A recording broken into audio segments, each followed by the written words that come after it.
Hello friends, how are you? In today's class, our topic is finite and non-finite verbs. Verbs हम last video में भी कर चुके हैं. उसका एक पार्ट बचा हुआ था फाइनाइट और नॉन फाइनाइट वर्ब्स. इसको अच्छे से हम आज समझेंगे आज की क्लास में. अगर पसंद आए तो लाइक कीजिएगा, चैनल को सब्सक्राइब कीजिए इंग्लिश ओशन को, और अगर कोई भी डाउट है तो कमेंट बॉक्स आपके लिए ओपन है. तो लेट्स गेट स्टार्ट.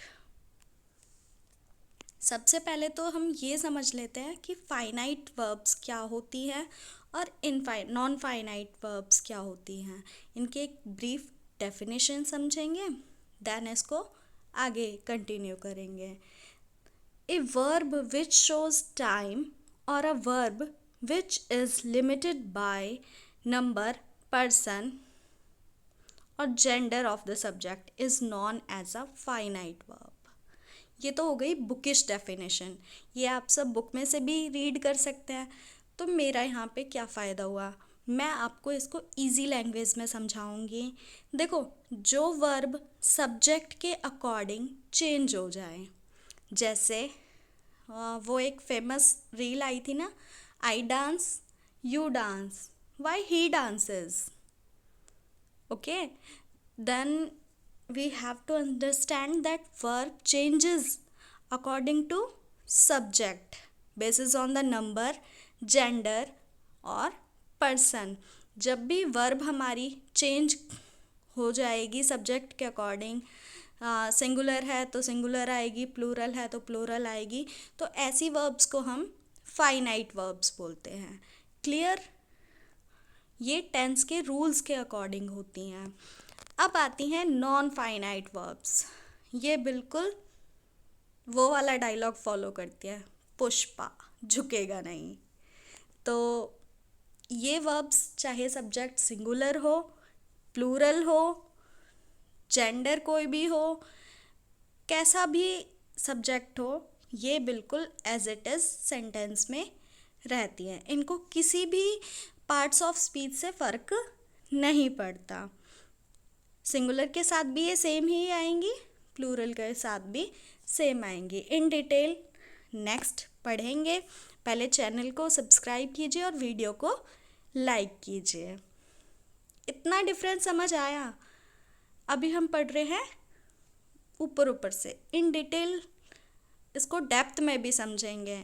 बस इतना समझिए कि फाइनाइट वर्ब्स हैं जो कि चेंज हो जाती हैं, अपने आप को अडेप्ट कर लेती हैं, और नॉन फाइनाइट हैं जो बिल्कुल चेंज नहीं होती. क्लियर? Next move. ओके, अब फाइनाइट वर्ब का जैसे मैंने ऑलरेडी आपको एग्जांपल बता दिया, I dance you dance he dances. Sorry, यहाँ पे बाय मिस्टेक ये मिसप्रिंट हो गया, ही डांसेस आएगा. क्योंकि देखो, ही सिंगुलर है, उसके साथ डांसेस, ये प्रेजेंट इंडेफिनिट का रूल है ना कि हम वर्ब की फर्स्ट फॉर्म के साथ एस या ई एस यूज़ करते हैं अगर सब्जेक्ट सिंगुलर हो तो, और वर्ब की फर्स्ट फॉर्म के साथ एस या ई एस यूज़ नहीं किया जाता. सिंपल वर्ब की फॉर्म लिखी जाती है अगर सब्जेक्ट प्लूरल हो तो. देखो, यहाँ पे जो डांस है वो चेंज हो गया सब्जेक्ट को देख के, इसलिए ये क्या है, फाइनाइट वर्ब्स. अब आती हैं नॉन फाइनाइट वर्ब्स. इसमें हमारी मेनली तीन रहती हैं, बेयर इन्फिनेटिव, टू इन्फिनेटिव और पार्टिसिपल. ठीक है, बेयर इन्फिनेटिव, टू इन्फिनेटिव और पार्टिसिपल. बेसिक जो इन्फॉर्मेशन है हमको इनके बारे में ही लेनी है. फाइनाइट तो बड़ी सिंपल सी हैं, वो तो सब्जेक्ट के अकॉर्डिंग चेंज होंगी. टेंस वाले टॉपिक में हम उसको समझेंगे. अब हमको जो समझने वाली है वो बेयर, टू और पार्टिसिपल है. पार्टिसिपल के भी आगे तीन पार्ट होते हैं, प्रेजेंट पार्टिसिपल, पास्ट पार्टिसिपल और परफेक्ट पार्टिसिपल. क्लियर? अब सबसे पहले हमारी फर्स्ट जो टाइप है बेयर इन्फिनेटिव, इसको करेंगे. देखो, इन्फिनेटिव दो तरीके के हैं, बेयर, टू, और जो ये पार्टिसिपल हैं ये तीन हैं, present participle, past participle, perfect participle. ये मैं आपको ऑलरेडी बता चुकी हूँ। एक इसके अलावा जीरंड आती है जिसमें हमारी आईएनजी फॉर्म, वर्ब को आईएनजी लगा के हम नाउन की फॉर्म देते हैं।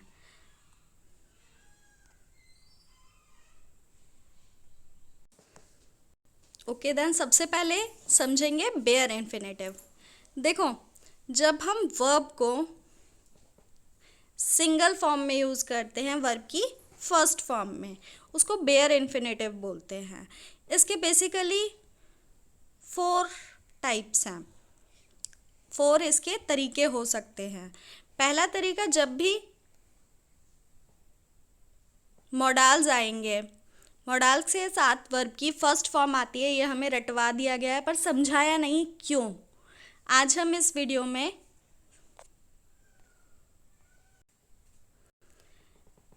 जैसे कैन के साथ डांस, क्लियर, या फिर जब हम किसी सेंटेंस में, देखो मॉडल्स के साथ वर्ब की फर्स्ट फॉर्म आती है, ये हमें बचपन से समझाया गया है। क्यों? आगे से कोई पूछेगा तो बताओगे क्योंकि इसमें बेयर इन्फिनेटिव है। क्लियर? हमको यहाँ पे मेन जो है वो डांस को नहीं बनाना था, हमें एबिलिटी को मेन दिखाना था। क्लियर? इसकी ज़रूरत क्यों पड़ी, पूछ सकता ना कोई। तो अगर आप इंग्लिश ओशन के स्टूडेंट हैं तो आपके पास आंसर होगा यस, इसकी ज़रूरत थी। क्योंकि अगर वो कहती शी डांस ब्यूटीफुली, तो इसमें जो मेन वर्ब थी वो डांस थी, बट उसने ये दिखाना चाहा कि उसकी जो एबिलिटी है उसकी वजह से वो ब्यूटीफुल डांस कर पा रही है।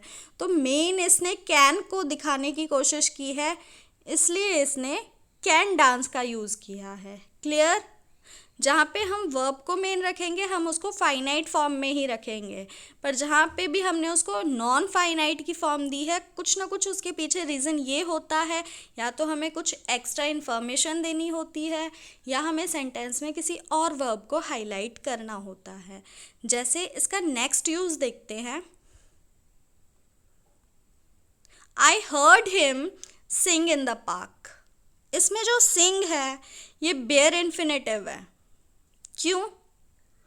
देखो, अगर इसमें ये मेन वर्ब होती तो सैंग आता, क्योंकि सेकंड फॉर्म आती, बट इसकी फर्स्ट फॉर्म आई है और सेंटेंस है पास्ट का। तो यहाँ पे इससे हमें पता चल गया ये बेयर इन्फिनेटिव है। अब रीज़न क्या था इसको बेयर इन्फिनेटिव बनाने का? वो सिंपल इसको मेन वर्ब भी तो बना सकता था ना। आई सेंग इन द पार्क, सिंग सैंग संग होता है ना, तो सिंपली अगर येस्टरडे भी दिखाना चाहता था, पास्ट फॉर्म भी दिखानी थी, तो इसको सैंग बनाया जा सकता था। बट जो मेन चीज़ थी वो ये था कि वो परसेप्शन दिखाना चाहता था। आई हर्ड हिम, यहाँ पे मेन ये नहीं है कि उसने पार्क में गाना गाया, मेन वर्ब है कि उसने उसको गाते हुए सुना। क्लियर? नेक्स्ट इसका यूज़ होता है जैसे किसी की हेल्प करते हैं, ठीक है, तो अगर हम प्रेजेंट में हेल्प कर रहे हैं, पास्ट में हेल्प कर रहे हैं या फ्यूचर में हेल्प करेंगे, टेंस उसके अकॉर्डिंग होगा, हेल्प की फॉर्म उसके अकॉर्डिंग होगी। ठीक है? हेल्प और मेक, ये 2 वर्ड आपको ध्यान रखने हैं। इसके बाद हमेशा वर्ब की फर्स्ट फॉर्म आती है क्योंकि ये बेयर इन्फिनेटिव होते हैं। यहाँ पे मेनली ये दिखाया जाता है कि मेन क्या है, हेल्प और मेड। उसके बाद जो भी काम हुआ वो डिपेंड करता है। जैसे इन दोनों सेंटेंस को देखेंगे, एक्शन दैट वाज असिस्टेड, इसमें हेल्प जो है वो एक्शन दिखा रही है। Clean, her clean, I helped her clean the room. ये इम्पॉर्टेंट नहीं था कि क्या काम करना था, मेन इम्पॉर्टेंट चीज़ ये थी कि उसने उसको हेल्प किया। Teacher made us right an essay. Teacher ने हमसे एक एसे लिखवाया। अब इसमें टू डू वाला एक्शन मेन आया। क्लियर? आई होप आज आपका बेयर इन्फिनेटिव बिल्कुल क्लियर हो गया होगा। सबसे पहले एक बार रिमाइंड करेंगे, एक समरी लेंगे। अभी तक हम क्या क्या कर चुके हैं? हमने समझा कि नॉन फाइनाइट क्या होती है, फाइनाइट क्या होती है। उसके अलावा हमने फाइनाइट वर्ब्स को एग्जाम्पल के साथ समझा कि जो सब्जेक्ट के साथ चेंज हो जाती हैं वो फाइनाइट्स होती हैं और जो चेंज नहीं होती वो नॉन फाइनाइट्स होती है। चेंज नहीं होती तो नॉन, इसको आप लर्न कर सकते हो नेगेटिव टैग वर्ड से। क्लियर? हमने बेयर इन्फिनेटिव को अच्छे से समझा कि बेयर इन्फिनेटिव क्या है, वर्ब की फर्स्ट फॉर्म है और इसका सेंटेंस में यूज़ क्या है, ज़रूरत क्या है। जब भी हम बेयर इन्फिनेटिव को यूज़ करते हैं तो हम उस वर्ब को सेकेंडरी बना देते हैं। प्रायोरिटी वहाँ पे हम दूसरी किसी वर्ब को दे देते हैं। जो मोडाल्स हैं, जो ऑक्सिलरी वर्ब्स हैं, वो हमारी इसी में आती हैं। क्लियर? नेक्स्ट देखो, टू इन्फिनेटिव और बेयर इन्फिनेटिव, इसमें बच्चों को बहुत ज़्यादा कन्फ्यूज़न रहती है क्योंकि ये सिमिलर 97-8% एक ही जैसे हैं, बट इनमें थोड़ा सा डिफरेंस है। वो ये है कि जब हम टू का यूज़ कर लेते हैं तो हम वहाँ पे फर्स्ट फॉर्म लगा रहे हैं, उसको टू इन्फिनेटिव बोलेंगे। बेयर इन्फिनेटिव में टू का यूज़ नहीं होता। और एक और चीज़ जो ध्यान रखनी है वो ये है कि ज़्यादातर पॉजिटिव चीज़ों को शो करने के लिए हम टू इन्फिनेटिव को यूज़ करते हैं और नेगेटिव चीज़ों को शो करने के लिए बेयर इन्फिनेटिव यूज़ करते हैं। क्लियर? ये एक एनालिसिस हो गया, दोनों के बीच में एक कंपैरिजन हो गया, बाकी रूल बिल्कुल सेम है। ठीक है? और एक इसमें फैक्ट आपको लर्न करना पड़ेगा कि मॉडल के साथ बेयर इन्फिनेटिव यूज़ होता है, टू इन्फिनेटिव यूज़ नहीं होता। उसके बाद आ गए हमारे participle, present participle, past participle, perfect participle. ये और कुछ नहीं है बच्चों, बस एक ये तरीका है। देखो, जब हम होमवर्क करते हैं तो हम अपने होमवर्क को कैटेगराइज कर लेते हैं। जो एक जैसी चीज़ें होती हैं हम उसको एक जगह रखते हैं। फॉर एग्ज़ाम्पल देखो, मान के चलो कि हम होमवर्क नोट कर रहे हैं, तो जो प्रोजेक्ट होते हैं, जो मैप वर्क होता है, हम उसको एक कैटेगरी में रखते हैं। जो रिटन वर्क होता है, जो लर्निंग वर्क होता है, हम उसको एक कैटेगरी में रखते हैं। क्लियर? उसी तरीके से बस जो चीज़ें थी present continuous tense, past continuous tense और परफेक्ट टेंस, उसको कैटेगराइज करके पार्टिसिपल बना दिया गया, पार्टिसिपल वर्ब्स बोल दिया गया है। ये टेंस ही आगे आप समझेंगे। इसको बस एक कैटेगरी दे दिए, जैसे चैनल पे वीडियो में आपको प्लेलिस्ट मिल जाती है ना, वो वीडियो अलग भी होती है और प्लेलिस्ट में भी होती है। कुछ उस तरीके से आप इसको समझ सकते हैं।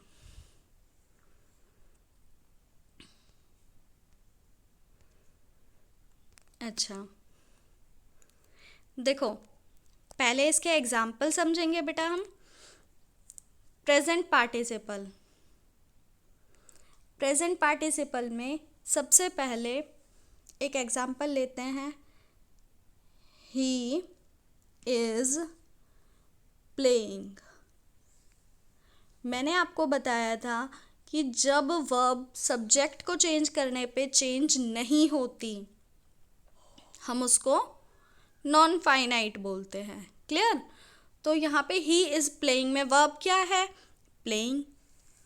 देखो, अब सब्जेक्ट को अगर मैं चेंज करूँगी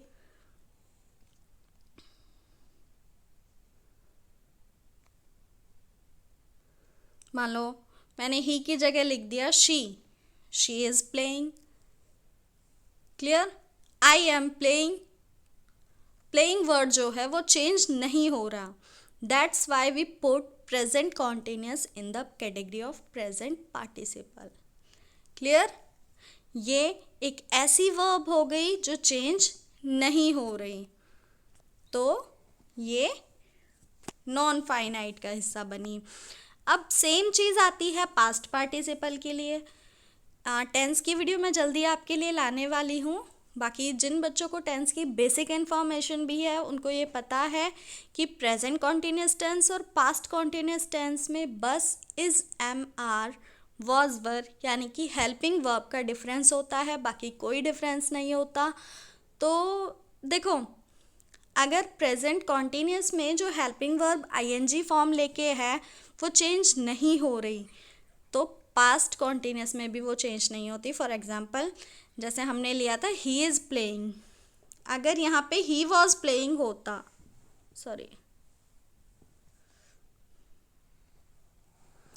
ही वॉज प्लेइंग होता, तो यहाँ पर भी प्लेइंग सेम होता। कोई और वर्ब ले लो, रीडिंग, डांसिंग, सिंगिंग, कुछ भी ले लो, यहाँ पे सब्जेक्ट के अकॉर्डिंग वर्ब चेंज नहीं हो रही, that's why it is participle, non finite. उसके बाद आता है परफेक्ट पार्टिसिपल। सेम हमारा परफेक्ट का रूल रहता है। जो परफेक्ट टेंस होता है उसकी फॉर्मेशन हम इस तरीके से बनाते हैं, हैज़, हैव प्लस वर्ब की थर्ड फॉर्म, और पास्ट में हो जाता है बस हैज़, हैव को हैड में कन्वर्ट करते हैं, देन वर्ब की थर्ड फॉर्म। क्लियर? तो यहाँ पे भी चाहे सब्जेक्ट कुछ भी हो, सब्जेक्ट के अकॉर्डिंग हैज़ और हैव चेंज होगा, ना कि वर्ब। तो यहाँ पे मेनली किसको चेंज होना पड़ा? हेल्पिंग वर्ब को। यहाँ पे जो ईडी वाली फॉर्म थी या कहें थर्ड फॉर्म थी वो चेंज नहीं हुई। ये आपको क्लियर होंगे। Next gerund. जीरंड में देखो, बेयर इन्फिनेटिव और टू इन्फिनेटिव दोनों में वर्ब की फर्स्ट फॉर्म आ रही है। क्लियर? पर डिफरेंस क्या है? एक तो बेसिक सा डिफरेंस ये है कि टू इन्फिनेटिव में टू के साथ आएगी और बेयर इन्फिनेटिव में विदाउट टू आएगी। क्लियर? और दूसरा डिफरेंस ये है कि जो बेयर इन्फिनेटिव होता है उसमें मॉडल का यूज़ होता है, टू इन्फिनेटिव में मॉडल यूज़ नहीं होता। ओके? ऐसे ही पार्टिसिपल और जीरंड में थोड़ी सी सिमिलैरिटी ये है कि प्रेजेंट पार्टिसिपल और पास्ट पार्टिसिपल में हमारी आईएनजी फॉर्म होती है और जीरंड में भी आईएनजी फॉर्म होती है, पर डिफरेंट ह्यूज है, बहुत बड़ा डिफरेंस है। डिफरेंस ये है, देखो ध्यान से समझो, जीरंड वर्ब है ही नहीं। जीरंड वर्ब को कन्वर्ट करने का एक तरीका है नाउन में। अगर हमें किसी भी वर्ब से नाउन बनानी है तो हम जीरंड का यूज़ करते हैं। जीरंड बेसिकली वर्ब नहीं है, इसको वर्ब कैटेगरी में समझते हैं क्योंकि इसका जो कहते हैं ना ओरिजिन वो वर्ब से हुआ है। जैसे यहाँ पे कई सारे एग्जाम्पल तुम्हारे लिए लिखे हुए हैं। Sitting idly is not in my habit, breaking up is easy but putting together is not, chair sitting is a funny game, playing for this team is an honour, sleeping at this hour of the day is not good for health. यहाँ पे जितने भी verb की ING form use करी गई हैं noun के form में करी गई हैं। ठीक है? तो जीरंड जब वर्ब को हम नाउन बना देते हैं तो उसको जीरंड कहा जाता है। और पार्टिसिपल वर्ब ही है, बस हम उसको इतनी प्रायोरिटी नहीं दे रहे, उसको सेकंड नंबर पे ले आए हैं, प्रायोरिटी किसी और वर्ब को दे रहे हैं। क्लियर? जैसे I saw him sitting there, यानी कि मैंने देखा वो वहाँ बैठा था, तो देखना यहाँ पे मेन है। I had broken up there marriage. ठीक है, यहाँ पे चेंज होगा तो हैड, ना कि ब्रोकन। क्लियर? अगर टेंस चेंज होगा तो हैड को चेंज करना होगा। Don't sit on the spinning a chair. यहाँ पे भी जो स्पिनिंग है, चाहे सब्जेक्ट कुछ भी आ जाए वो सेम रहेगा, that's why it is participle. I hope आज की क्लास में आपको फाइनाइट और नॉन फाइनाइट मैंने बिल्कुल अच्छे से समझा दिए हैं। मैंने अपना बेस्ट देने की कोशिश की है। फिर भी अगर कहीं डाउट होता है या कोई प्रॉब्लम होती है, you can ask in the comment box. और अगर वीडियो अच्छी लगती है तो अगेन यही रिक्वेस्ट करूँगी, चैनल को सब्सक्राइब कीजिए, वीडियो को लाइक कीजिए और शेयर कीजिए। हंसते रहिए, मुस्कुराते रहिए। Have a nice day.